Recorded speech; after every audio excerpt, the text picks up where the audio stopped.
G'day guys, it's Ben again, here to bring you another video, and this one is going to be looking at the John Barnett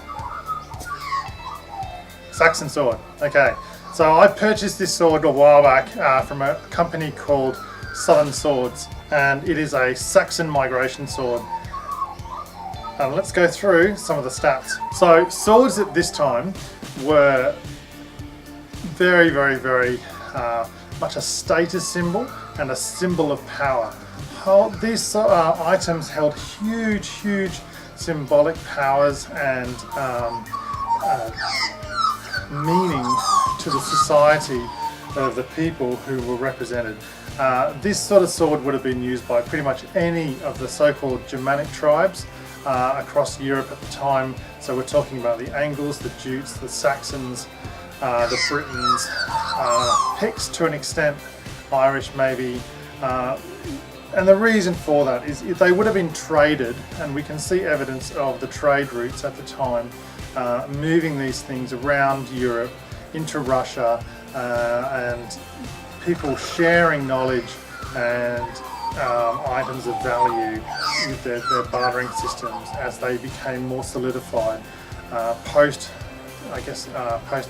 Roman Empire. With the collapse of the Roman Empire, the whole kind of monetary systems collapsed. Kings rose and fell within just a few years. Kingdoms rose and fell very quickly, and even extraordinarily powerful kingdoms didn't necessarily survive very long after particularly powerful people fell away. We found a lot of these sort of swords through historical and archaeological evidence. Swords are a huge thing in cave paintings and in a lot of the historical text and so on, and you can see that as you read some of those texts. You'll find these are very much a sacrificial sort of good as well, so you'll find them in grave sites as grave goods, and sometimes they were buried with the warrior, potentially sometimes they were buried with it's certainly possible that some of these items were buried with their slaves or with their wives or other family members, with the concept that those people would then take the grave goods to the person who had fallen. So, for example, if someone fell in battle, right? So if someone was killed in battle, it may have been utterly impractical for them to bring the body home, as we would do today. It's only really since World War I that people have actually become interested in knowing the full fates of what's happened to their relatives, and even really it's not since the 1930s that bodies were brought home on a routine basis. You can see lots of World War I and II grave sites throughout the world. These are also, swords are also something that was sacrificed in rivers and water systems, as potentially, historians seem to understand it as being a rite of passage or potentially some kind of cleansing ritual, and this was something that was actually done right up into the 15th or so century, and you can find all sorts of different weapons and axes and swords and spears and so on that have been retrieved from these places, especially transitioning from maybe a place of society such as a burh or something, or a fortified town, as those people, perhaps the leadership of that town, then went to something like an abbey or a monastery or something similar, and in the process of going to that abbey or monastery, they've sacrificed one of their swords or their whatever into the river as a ritual to perhaps as a repenting kind of thing.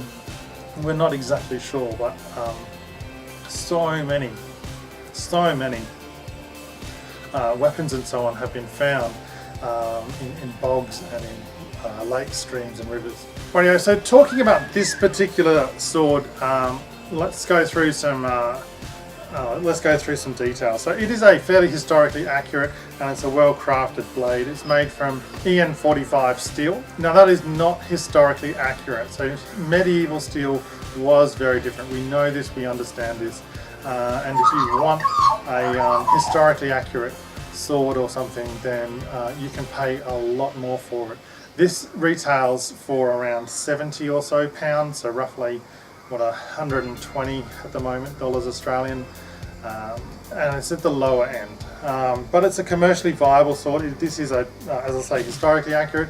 This is perfectly reasonable to use in reenactment circles, and so if you wanted to be like a Saxon or a Briton warrior in your reenactment group, this is something that is perfectly reasonable to do.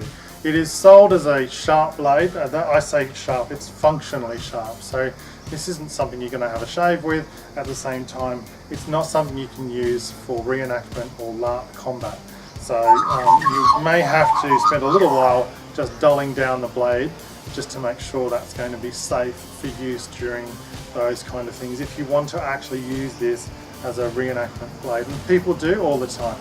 So as long as you're wearing the correct protective gear, such as a gambesson and chainmail shirt and a helmet and so on, then this sort of stuff is perfectly safe to do. The weight of the sword is 1.4 kilos or 3 pounds. Now that's probably slightly heavy, and it is surprising, but historical swords were much closer to a kilo. So this is out by at least, I would argue, this is out by at least sort of 200 plus grams. 1.2 kilos would probably be fairly reasonable, and it's surprising how much difference that a couple of 100 grams can make. This is a one-handed sword. As you can see, the handle is only about 10 centimeters long, because obviously you're going to use this sword with a shield, and we will be doing some videos about how that worked in practice, and some of the tactics that might have been employed by armies at the time. The overall length is 35 inches and the length of the actual blade itself is 29. Well, one thing I don't like about this blade as much is there's very little flex in it.